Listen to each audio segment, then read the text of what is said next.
Hi everyone, JR here, and a lot has happened since my last video. As you can see, I'm in a new location. I moved into my new apartment. I went through orientation, and I did some major things to really get settled into life here in Japan. First is obviously my new apartment. Later in this video we're going to do an apartment tour, so that should be fun. The second is, ooh, new cell phone. Look at it. As you can see, it's orange, like extremely orange, but it's kind of funky. I like it. Let's check out my unboxing video from the day that I got the phone. Okay, so let me move that away. Alright, here is the bag that my phone came in. Let's see, we've got a bunch of stuff in here. I have a little thing asking me to take a survey. Luckily, it's in English too, because otherwise I don't understand. This is my contract. I'm not going to turn around, because if I did that, you guys would see my cell phone number. This big thing, I was so surprised. Look at this. It's a dog, and it's a towel. Not sure why they gave me a towel. I guess maybe that's a thing in Japan, to give out towels. This is SoftBank's mascot, so I guess I'll be a walking advertisement, because I'm totally going to use this towel, because it's awesome. This is some sort of map, and it would take me a while to translate this, but if you speak Japanese, you know what this is. I don't know what this is, I haven't even looked at this. This, same thing, I don't really know. Yeah, you guys can probably read that. I can't. And, oh, this is the box that my phone actually came in. It's Pantone 5. And as you can tell, oh, yeah, ice cream. As you can tell, I got the orange phone. Yay. Oh, I should probably take that sticker off. Oops. But yeah, it's a smartphone. I was gonna get a prepaid phone, but after talking to the guy, and with some helpful translation from someone who speaks better Japanese than I do, I think this one is going to be, oh look, there's me. I think this one is going to be a better deal in the long run, because it was cheaper, and then I was able to get insurance on top of it for the same price as a prepaid for the full year would be. So let's look at this. It's Android. There's tons of apps, all in Japanese, of course. So I'm going to have to really look at this and try to figure it out. Oh, and I guess I can make a little small note here. If you can see in the top right, let's see if I can focus, there we go. That says meiru, meaning email. In Japan, it's a lot more common to send emails instead of text messages. In America, I remember back in DC, one of my Japanese friends said, oh yeah, when I first came to America, people were asking if they could text me, and I had no idea what that meant. So yeah, so mailing is more common. And yeah, so hopefully this will work out. Alright. Getting the phone was actually kind of interesting, because it was easy overall, like the major points I understood, but I didn't understand a lot of what the guy was saying. But luckily, I ran into one of my new friends there, whose Japanese is way better than my Japanese, so he was able to translate for me. And actually, one of the more interesting things about this phone is that it has a built-in Geiger counter. Because when I first got it and I pressed this button, I had no idea what was happening, because, you know, it's all in Japanese, I don't know what the kanji for, like, radiation is and stuff. But then I looked it up and I found an English article on the internet about this phone and how the makers of the phone wanted to do something for the people who are living sort of close to the Fukushima Daiichi nuclear reactor, and who are affected by the radiation and the evacuations and all that stuff. So yeah, so I guess it's pretty accurate. It measures like the ambient radiation in the area, and if you want, you can set it to do like a super accurate reading, but I haven't really used it yet, because, well, for one, I'm all the way in Kyoto, so I don't have to worry about that. And yeah, it's interesting, but it's also sad at the same time that, you know, something like this is even necessary. But enough about that. Another thing that I did this past week was set up a bank account. Now that was a lot easier than getting the phone. I actually understood like almost everything, probably 85% of what was going on. So I was kind of proud of myself about that. So I have a cool new bank book and all that stuff. I'm still waiting for my bank card to come in the mail, but it should be here, assuming that I wrote down my address correctly. Anyway, and I also got a bike, so that's cool. And during orientation we had a very long lecture about bike safety and bicycle law in Japan, so that's good. I'm still sort of not used to driving on the left side of the road, but I think I'll quickly, fall into pattern. By the time I get back to the States, it'll be weird to drive on the right. Anyway, how about we go see the apartment now? Okay, so what better way to start an apartment tour than at the front door? As you can see, it's very red. Pretty simple. Actually, just one little lock and a little latch.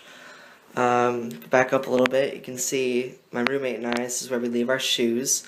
Because in Japan, you never ever wear your shoes into the house. Like, they're considered really dirty, so it can mess up some of the floors here. So yeah, you always just leave them right there. Okay, turn around. This is the view from the entranceway. It's kind of small. To the right, we have my room. The doors slide. I forgot the word for it, but this is a quote-unquote Japanese style apartment. So we have the sliding doors, and in here, under this carpet, you'll see I have a tatami floor. And tatami is sort of a straw padding that in a lot of older Japanese places will have this kind of floor. It's really hard to take care of, and it gets dirty really easily. That's why we have this carpet over it, just to help prolong its life. So I'll go in here. Here's my bed. I actually have an actual bed, like with a frame, and I just threw a futon on top of it, the blanket and pillow. Here's my desk. It's very messy. Please excuse the mess. Japanese books, some recyclables that need to go out. Front window. Oh, here I can open this up. Ugh. Also slides. There's the view out my window. It's out front. Very nice, very nice. Another cool thing in my room is this. This is obviously remote control, and it controls the light. I thought that was pretty cool. I'm gonna turn it off again. Get this camera to focus. So yeah, so basically this is like the highest setting, the really bright. This is like medium-ish brightness. This is like dim. I guess if you wake up in the middle of the night, this button actually glows, so you can, stumble around trying to find this, and then turn this light on and not immediately blind yourself. And then this this button turns it off. Yeah. Here's my closet, kind of small, at least compared to American closets. I don't know how much you can see in there. I just sort of had to cram all my clothes in. And then up here I just have some random stuff. Some American candy for when I get really homesick. Which, luckily, has not really happened. Okay, so over here is the bathroom area, or the beginning of the bathroom area, I should say. The sink is outside, obviously. And let's turn this light on. So our washing machine. This was fun, trying to figure out what all this means. Oh, actually, that reminds me. I should show you my Denchuji Show. This is, oh, let me open it up here. Just one-handed. This is an electronic dictionary. Down here I can type in, oh, come on camera, focus. Down here I can type in different characters that I don't know yet, and it'll come up here, and it'll tell me what they are. So yeah, very helpful. I actually use that to translate the washing machine, figure out how to use it. Again, it's kind of small compared to American stuff. And also, we only have a washing machine. There's no dryer. We have to hang all of our clothes outside, and we'll go out there in a second. So to the right, turn on this light. We have the bathroom. Well, actually, this is the toilet room, I suppose. You can see that the toilet is not nearly as fancy as the one back in the hotel. But it has a sink on top of it, which is interesting. And there's your big and small flush. I guess I was just reading about this, and this toilet sink combination has been really common in Japan since the 50s. That's when they started it. So basically the way it works is, here, I'll just do a little flush. It recycles the water, so the water comes out of there and you can wash your hands, and then that dirty water goes into there and is used to flush the next time you use it. Okay, so yeah, so on the other side we have the actual bathroom.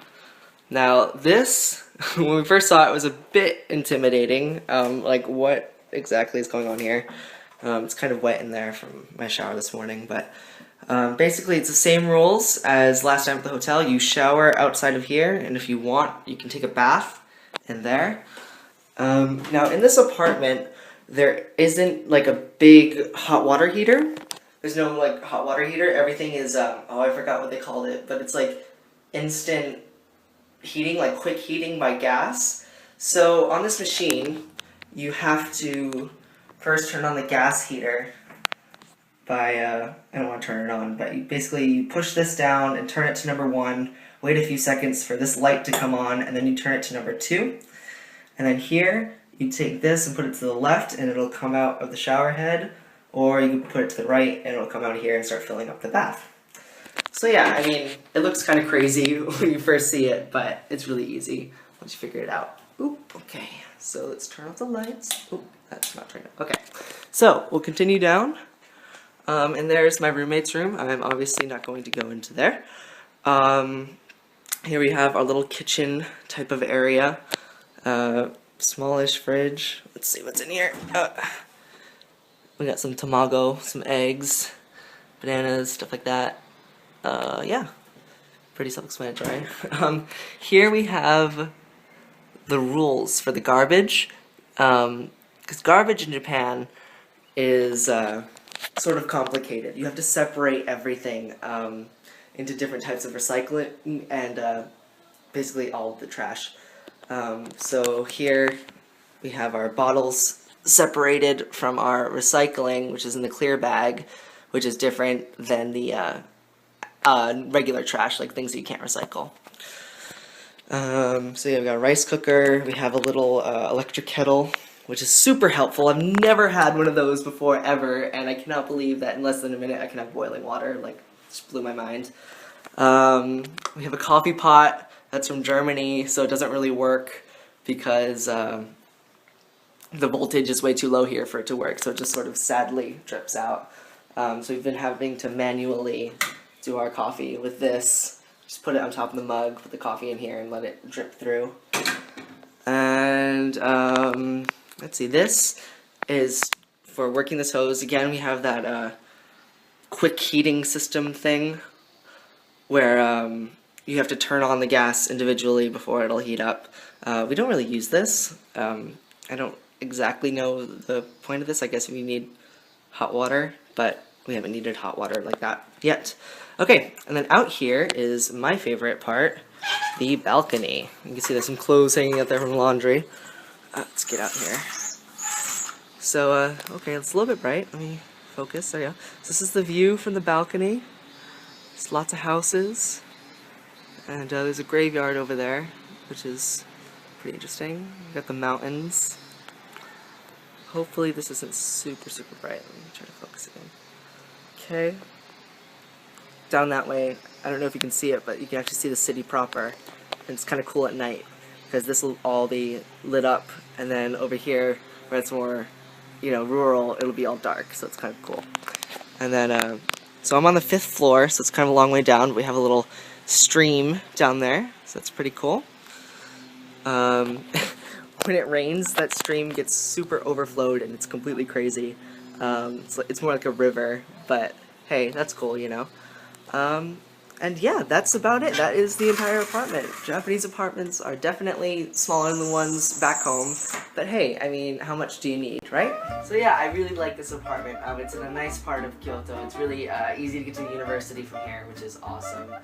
And yeah, and I've been just sort of exploring this area around here, going out to different restaurants with my friends, and so for this Japanese phrase of the week, we're actually going to do 3 more phrases, but they're really simple phrases, and 2 of them are actually the same, but the only difference is that one you can only use here in this part of Japan, and you couldn't use it in Tokyo, sorry. So the first phrase is going to be how are you, which is o genki desu ka? O genki desu ka? So yeah, this is just a really easy little phrase. When we break it down, so we have genki, which is, how do I explain genki? Genki is sort of like, how energetic are you? Like how, or it's like energy, like vitality, I guess. It's sort of hard to explain. Oh, there's someone at my door.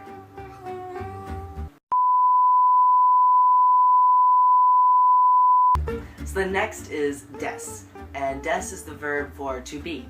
In Japanese, the verbs comes at the end of the sentence.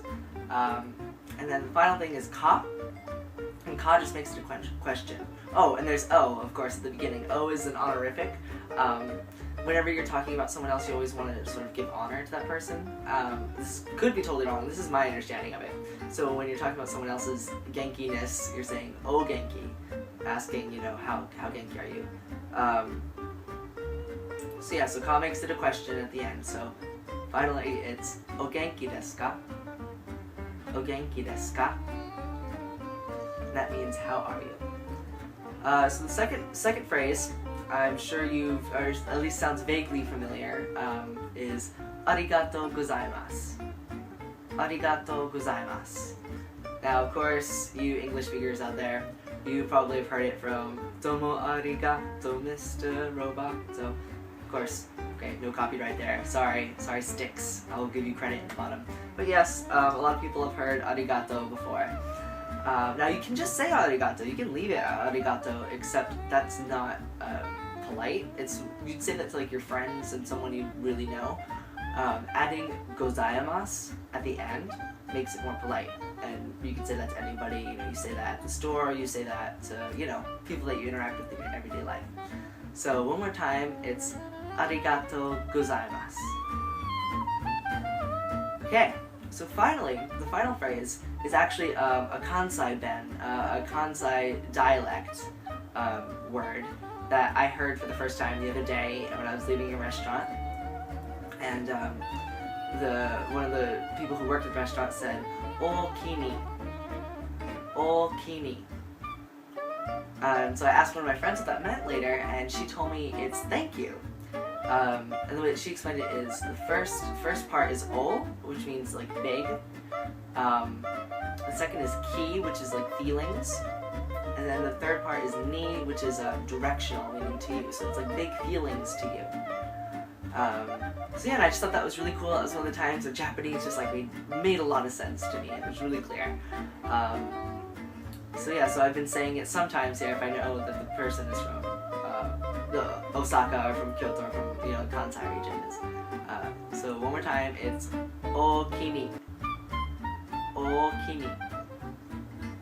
Now, if you do come to Japan and you said that, say you went to Tokyo and you said that to someone, they probably understand what you meant, but they'd be kind of confused because they don't say that over there. They speak Kanto Ben, just in the Kanto region of Japan.